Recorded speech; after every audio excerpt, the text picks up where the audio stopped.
Hello everyone and welcome back to simply psychological. आज के video का टॉपिक जो है वो है early experience and infant development.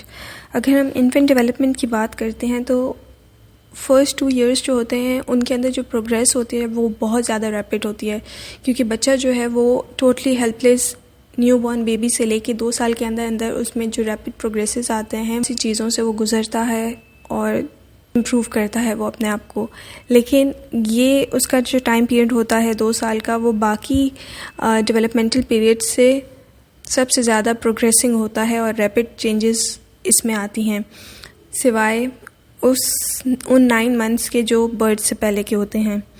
जैसे कि हमने पहले भी पढ़ा कि जो अचीवमेंट्स होती हैं सच एज फिज़िकल स्किल्स की, जैसे कि बैठना, रीच करना ऑब्जेक्ट्स तक, क्रॉलिंग, वॉकिंग, ये सारी चीज़ें जो हैं वो डिपेंड करती हैं मैच्योरेशन पे of muscles, nervous system and other parts of the body. लेकिन सारी जो स्किल्स होती हैं, बैठना,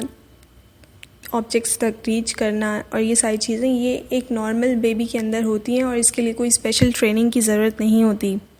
मगर साइकोलॉजिस्ट जो हैं वो इंटरेस्टेड हैं कि वेदर एनवायरमेंटल कंडीशंस जो हैं वो एक्सेलरेट करती हैं या रिटार्ड करती हैं मैच्योरेशनल प्रोसेसेस को।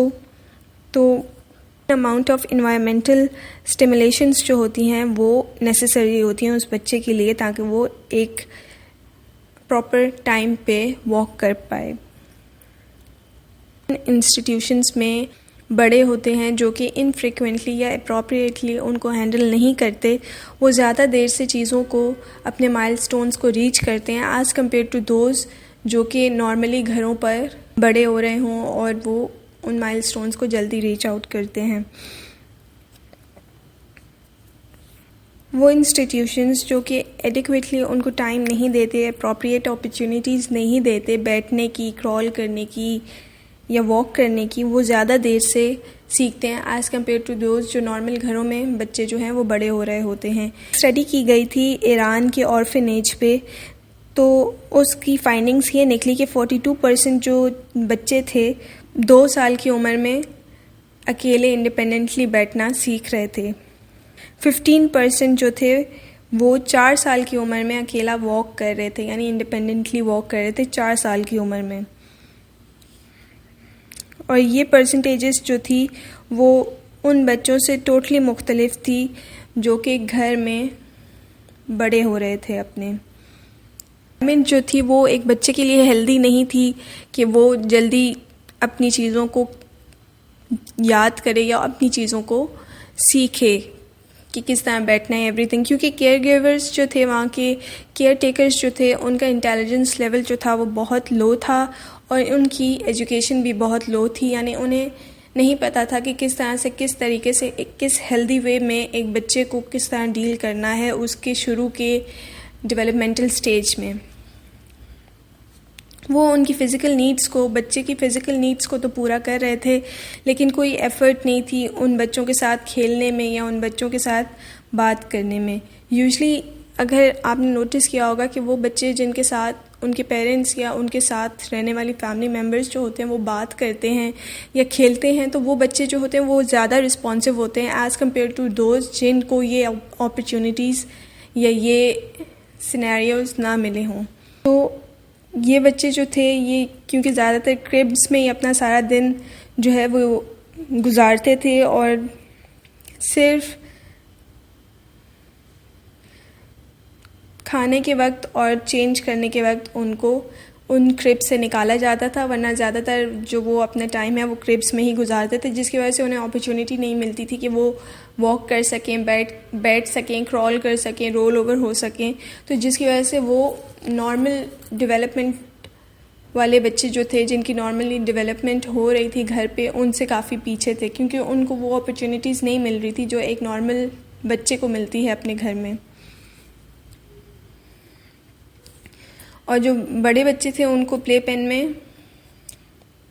रख दिया जाता था, लेकिन उधर भी टॉयज़ और ये ऑब्जेक्ट्स जो हैं वो बहुत कम थे खेलने के लिए। एक एक्सपेरिमेंट कंडक्ट किया गया जिसके अंदर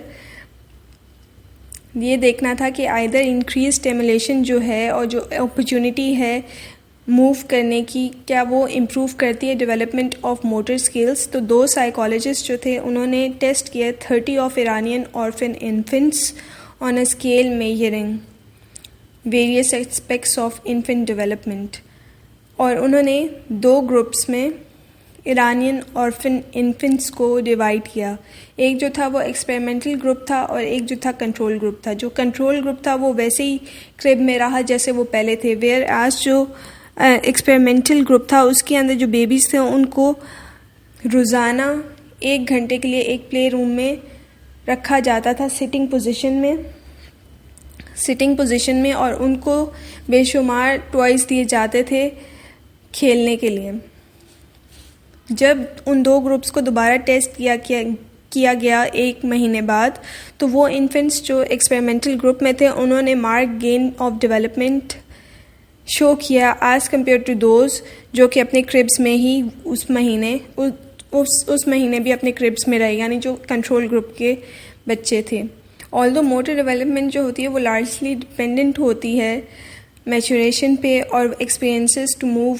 अबाउट फ्रीली और ऑब्जेक्ट्स, इंटरेस्टिंग ऑब्जेक्ट्स के लिए रीच आउट करना, ये सारी चीज़ें जो होती हैं वो बहुत ज़्यादा नेसेसरी होती हैं एक प्रॉपर डेवलपमेंट के लिए या एक इम्प्रूवमेंट के लिए। अगर हम एक और एग्जांपल को साइट करें तो इंडिविजुअल्स की जो एबिलिटी होती है to reach for and successfully grasp an object develop करती है स्पेसिफाइड मैच्योरेशनल स्टेप्स पे। लाइक अ मंथ ओल्ड जो बच्चा होता है वो अपनी बैक पे अगर लेटा हुआ है तो वो सिर्फ स्टेयर करेगा उस अट्रैक्टिव ऑब्जेक्ट पे, लेकिन उसे उठाएगा नहीं या अपने हाथ नहीं हिलाता। जब 2 मंथ का बेबी होता है तो वो अपने हाथों को हिलाता है उस चीज़ को ग्रैस्प करने के लिए, लेकिन उसके हाथ जो होते हैं वो बंद होते हैं, फिस्ट में होते हैं। इसी तरह जब 4 मंथ्स का बेबी होता है तो वो कोशिश करता है कि किसी न किसी तरह से वो कोई इस तरह से करे कि वो ऑब्जेक्ट जो है वो उसके हाथ में आ जाए, मतलब वो कोशिश करना शुरू कर देता है उस ऑब्जेक्ट को ग्रैस्प करने के लिए। और जब वो 5 होता है तो वो आराम से उस ऑब्जेक्ट को पकड़ना शुरू कर देता है। ऑल्दो ये सीक्वेंस जो है वो सब बच्चों में सेम होता है, डिपेंड करता है मैच्योरेशन और विजुअल और मोटर स्किल्स की कोऑर्डिनेशन पे, लेकिन स्टिमुलेशंस जो हैं वो एक्सेलरेट कर सकती हैं रेट ऑफ डेवलपमेंट पे। वो इन्फेंट्स जो कि जिनको प्रोवाइड किया जाता है कलरफुल मोबाइल हैंगिंग्स या इंटरेस्टिंग ऑब्जेक्ट्स जो हैं वो हैंग किए जाते हैं उनकी क्रिब्स पर, तो वो जो हैं वो ज़्यादा जल्दी कोऑर्डिनेशन को सीखते हैं एज़ कम्पेयर टू दोज जिनके पास कोई भी इंटरेस्टिंग चीज़ नहीं होती तो लुक एट। तो एज अ रिज़ल्ट वो बच्चे जिनके क्रिब्स के ऊपर कोई इंटरेस्टिंग चीज़ या हैंगिंग होती है जिसके ऊपर वो they keep on practicing to grasp that object, वो जो है वो ज़्यादा जल्दी सक्सीड करते हैं एज़ कम्पेयर टू दोज जिनके पास कोई इंटरेस्टिंग ऑब्जेक्ट नहीं होता कि वो प्रैक्टिस कर सकें उस चीज़ को।